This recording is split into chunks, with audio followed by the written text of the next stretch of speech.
Pemirsa Bali TV dimanapun Anda berada, kembali saya Winata menjumpai Anda dalam Bisnis Bali News, sebuah program dialog selama 15 menit. Saya akan mewawancarai narasumber berkaitan dengan sektor ekonomi keuangan gitu ya. Dan kali ini saya berada di kantor BPJS Ketenagakerjaan cabang Bali Denpasar, dan saya akan mewawancarai kepala kantornya, Bapak Muhammad Irfan. Kita langsung sapa Pak Muhammad Irfan. Apa kabar Pak? Baik. Saya panggilnya Pak Irfan ya. Siap. Sehat ya Pak ya? Sehat, alhamdulillah. Dalam suasana COVID ini, yang penting kesehatan itu. Yang penting sehat. Baik, kalau kita bicara tentang dampak COVID bagi Bali kan luar biasa karena memukul sektor pariwisata. Dan kita tahu Bali ini kan hidupnya dari sektor pariwisata. Nah ini kan mengakibatkan banyak perumahan, kemudian PHK atau mengundurkan diri.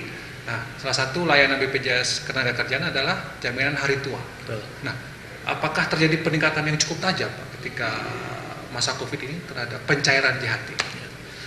Ya, cukup terjadi peningkatan yang cukup tajam lah. Ya. Karena kita tahu kondisi COVID ini berdampak sangat luar biasa bagi Bali yang memang notabene sektor pariwisatanya menyumbang terbesar kan. Nah, menurut catatan kita, sebelum COVID kita biasa melayani peserta itu sebanyak sekitar kurang lebih 5.300. 5.300 peserta yang datang ke kantor kami untuk melakukan klaim jaminan hari tuanya. Tapi sejak bulan Maret sampai dengan hari ini kita sudah melakukan pelayanan klaim JHT kepada sebanyak 11.800. 11.000 ya? 11.800. 11.800. Jadi total sampai dengan hari ini kita sudah bayarkan sebesar 17.231. Jadi jumlah yang meningkat cukup tajam ya Pak? Meningkat, Ya? sangat tajam. Apakah sampai terjadi antrean misalnya Pak? Karena ini kan banyak yang di PHK, kemudian di kantor itu terjadi antrean. Atau BPJS Ketenagakerjaan sudah punya sistem tidak untuk bagaimana mengantisipasian terjadi kerumunan misalnya? Jadi memang sejak pandemi COVID ini mulai booming di Indonesia, nah kita sudah melakukan antisipasi dalam melakukan pelayanan kepada peserta. Jadi kita sebut era baru pelayanan kepada peserta dengan tagline-nya lapak asik. Jadi layanan tanpa kontak fisik. Jadi kita menyediakan sarana kepada peserta yang mau mengajukan klaim JHT melalui lapak asik tadi kepada 3 metodologi. Yang pertama adalah lapak asik online. Jadi kita siapkan website ya yang bisa diakses oleh peserta kita yang mau mengajukan klaim, masuk ke antrian online bpjsketenagakerjaan.go.id, kemudian peserta bisa langsung memilih di kantor cabang mana mereka akan dilayani. Bisa memilih? Bisa, Seluruh Indonesia. Okay. Ya, jadi prinsip portabilitas tetap berlaku. Jadi siapapun dimanapun bisa memilih kantor cabang mana yang akan bisa memberikan pelayanan jaminan hari tuanya. Nah, kemudian peserta mengupload dokumen-dokumen persyaratan-persyaratan klaim, ya nanti akan masuk ke kantor cabang yang dia pilih. Nah, kemudian tim kami di kantor cabang tersebut akan melakukan verifikasi berkas, kemudian melakukan proses wawancara melalui video call. Sehingga betul-betul secara teknologi online. Nah, yang kedua, lapak asik melalui offline. Apa itu lapak asik melalui offline? Peserta datang ke kantor cabang kami, ya. Kemudian tetap dengan menjaga protokol kesehatan, menggunakan masker, kita arahkan untuk cuci tangan terlebih dahulu, hand sanitizer, pengecekan suhu, kemudian mereka menyerahkan dokumen-dokumen untuk mengajukan klaim melalui Dropbox yang kita sudah siapkan. Kemudian dari Dropbox itu kita lakukan verifikasi. Ya, berkas kita UV dulu, kita apa itu istilahnya, kita sterilisasi. Sterilisasi juga. Yes. Oh, jadi kita UV punya, ya? kita ada punya UV box-nya UV itu box, ya? untuk disterilisasi berkas, kemudian dilakukan verifikasi oleh tim kami. Nah, setelah dinyatakan lengkap, peserta langsung kita lakukan wawancara. Ya, ada yang langsung one on one, tapi kita sedang kembangkan one to many. Jadi satu orang CSO kami melayani ke 4 sampai dengan 6 orang secara sekaligus melalui teknologi. Teknologi yang hybrid yang memang kita ciptakan sendiri menggunakan Zoom. Tapi tempatnya tetap di kantor. Tetap di kantor. Kantor sini Pak ya? Yes. Gitu ya? Jadi sebelum peserta masuk ke dalam ruang layanan kami, tetap dilakukan lagi penyemprotan hand sanitizer, duduk di tempat, di depan komputer yang sudah kita siapkan, wawancara langsung melalui video teknologi. Oke. Ya, jadi itu bagian dari pelayanan. Betul. Jadi itu gunanya untuk meminimalisir ya penyebaran COVID, kemudian untuk mempercepat proses layanan. Satu orang melayani 4 sampai 6 orang. Pak Irfan, kalau misalnya kita bicara waktu dari mereka mengajukan katakanlah klaim, itu butuh waktu berhari-hari atau jam saja? Peserta datang ke kantor kami, ketika dokumen sudah dinyatakan lengkap, proses wawancara selesai, nanti dana akan langsung ditransfer ke rekening yang bersangkutan. Langsung Yes. Tidak menunggu 1-2 hari lagi berarti.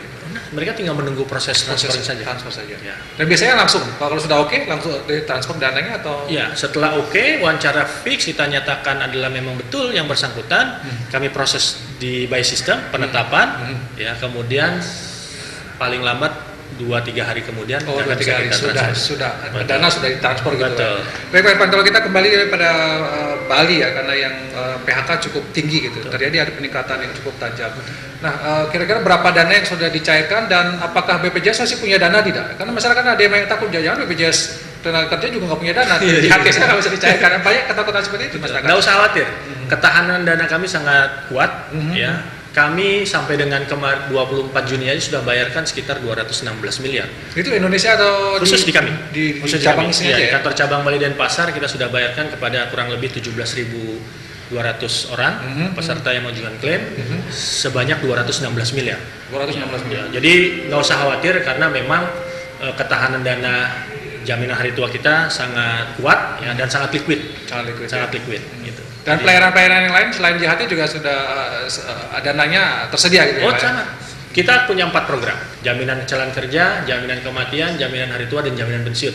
Ya, terhadap keempat program ini tidak usah diragukan. Oke, jadi tenaga kerja katakanlah dari seksi bagian tenaga kerja sudah aman lah gitu Aman, ya, aman. ya. Kalaupun nanti ada yang di PHK misalnya atau Betul. dirumahkan atau apa mau mencairkan boleh Betul. dilakukan dan dananya tersedia. Nah, kita dari sisi perusahaan, Pak. Karena Ya. perusahaan juga apa ya banyak yang sudah kelelahan bahkan yang sudah diterima hadir. Apakah tidak ada relaksasi misalnya iuran jadi mereka ada diskon atau apa seperti kebijakan dari Iya, jadi memang sepanjang COVID ini kita sudah melakukan kontribusi lah, memberikan kontribusi ya empati terhadap seluruh stakeholder kita. Kita sudah khusus ya untuk pemerintah daerah kita sudah memberikan juga kontribusi berupa bantuan-bantuan APD, masker dan seterusnya. Ya, APD lengkap juga kita berikan ke rumah sakit yang menyelenggarakan pasien COVID. Ya, ya. Kepada para pekerja kita bantu masker. Kepada pekerja yang mengalami dampak langsung terhadap COVID, kita berikan bantuan sembako. ada pemberian Ada. juga? Nah, kemudian untuk pengusahanya, ya, saat ini sedang dilakukan pembahasan di level kantor pusat kami dengan pemerintah terkait dengan rancangan peraturan pemerintah pengganti peraturan pemerintah yang sebelumnya Ya. terkait dengan relaksasi iuran. Relaksasi. Ya, jadi mudah-mudahan dalam waktu dekat akan ada keputusan dari pemerintah berupa PP yang baru memberikan relaksasi iuran kepada peserta kita dalam hal ini pengusaha. Apakah pemberian relaksasi ini memang dilakukan karena ada keluhan atau semacam harapan-harapan surat-surat yang masuk BPJS bahwa perusahaan kami sebenarnya mohonlah diberikan itu. Ada banyak yang seperti Banyak di kami banyak masukan dari para pengusaha, dari Apindo, dari PHRI, ya dari perusahaan-perusahaan peserta kita banyak yang mengajukan banyak macamnya sih. Ada yang minta penundaan, ada yang minta keringanan, ya kan, ada yang minta dibebaskan dendanya. Nah, masukan itu yang kita laporkan kepada kantor pusat kami. Kantor pusat kami langsung merespon dan membahas dengan pemerintah. Nah, ke depan mudah-mudahan akan ada relaksasi iuran berupa kita lihat hasilnya nanti. Ya, apakah yang ada jelas diskon. saat ini sudah diajukan ke Sudah, pemerintah sudah. dan mungkin sudah mudah-mudahan secepatnya Mudah-mudahan gitu ya. secepatnya keluar peraturan pemerintah yang baru supaya juga Oke. para pengusaha juga mendapatkan manfaat. Pertanyaan pentingnya Pak Irfan, apakah setelah ada relaksasi atau diskon nanti yang disetujui oleh pemerintah dikeluarkan oleh PP, apakah itu berarti akan ada pengurangan pelayanan? Jangan-jangan diskon nanti pelayanannya dikurangi misalnya JHT-nya dipotong atau ada nggak seperti itu Pak? Diskon ya atau apapun bentuk relaksasi nanti Relaksasi. tidak akan merubah manfaat. Oke, manfaatnya Jadi tetap ya? manfaat tetap, ya relaksasi berjalan sesuai dengan peraturan pemerintah yang baru. Jadi nggak usah khawatir, manfaat tetap diterima sesuai dengan sebelum adanya relaksasi. Jadi masyarakat tidak perlu takut ketika nanti perusahaan diberikan diskon nanti JHT saya berkurang lah ya, manfaatnya Betul, berkurang enggak? enggak, Jadi enggak tetap usah. pelayanannya tetap ya, luar biasa. Nah, mungkin dari Pak Irfan sendiri mungkin kepada para peserta JHT ya, apa yang mungkin perlu diberikan pemahaman yang lebih mendalam lagi Pak? Selama ini mungkin di sini ada persoalan-persoalan, ada persyaratan yang kurang lengkap, atau ada masalah-masalah kendala-kendala di sini yang itu dari sisi peserta yang kurang memahami prosedur di sini, atau Ya. yang perlu ditekankan lagi kepada mereka Pak? Ya sebenarnya ada dua hal yang ingin saya himbau kepada para peserta kita. Pastikan sebelum mengajukan klaim jaminan hari tua, lengkapi dulu persyaratannya untuk mempercepat proses pelayanan. Jangan sampai nanti peserta sudah datang, misalnya ternyata ada berkas yang kurang lengkap, kan tidak bisa kita layani. Oh begitu ya. Nah, kemudian yang kedua, kami tetap mendorong agar pengajuan klaim itu melalui kanal-kanal online. Kanal-kanal. Ya, tadi misalnya lapak asik via online, melalui antrian online, supaya meminimalisir kontak fisik di antara kita. Walaupun kita tetap terbuka juga apabila ada peserta yang datang ke kantor kami untuk mengajukan klaim sesuai dengan kondisi COVID-19 ini. Baik.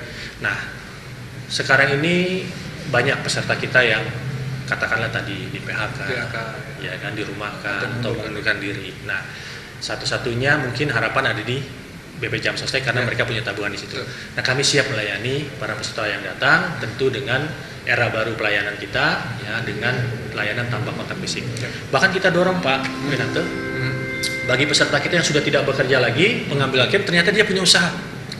Boleh jadi dana JHT-nya dia buat usaha, misalnya usaha online atau usaha kecil-kecilan, boleh didaftarkan yang bersangkutan dalam program bukan penerima upah. Ya, cukup dua program minimal dengan iuran Rp16.800, manfaat jaminan kecelakaan kerja, jaminan kematian sudah bisa di-cover. Itu kalau ada yang buka usaha gitu. Ya, kemana tahu kan sekarang lagi musimnya online nih, ya jual baju online kah, atau jual yang online atau apa? Itu bisa didaftarkan di bisa, juga. bisa. Jadi menerima manfaat yang cukup besar. Betul. Jadi mereka tetap terlindungi. Ya, kita tidak pernah tahu ke depan ini seperti apa kan. Yang penting kita ada proteksi diri. Baik. Terima kasih Pak Irfan. Saya kira informasi ini sangat penting dan lumayan menenangkan kita ya, menenangkan masyarakat Bali juga yang mungkin banyak sekali yang harus kehilangan pekerjaan karena dampak COVID.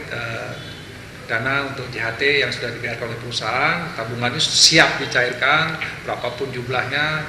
Kemudian yang penting adalah persyaratan dan juga sudah ada layanan-layanan apa tadi Pak, lapak asik, layanan tanpa kontak fisik, dan itu cepat waktunya sehingga tidak perlu menunggu lama. Demikian bisnis Bali News kali ini. Saya ucapkan terima kasih atas perhatian Anda. Selalu akan saya tutup dialog saya di masa COVID ini. Semoga badai COVID ini segera berlalu dan kita bisa hidup kembali normal. Sekali lagi terima kasih, sampai jumpa di bisnis Bali News berikutnya.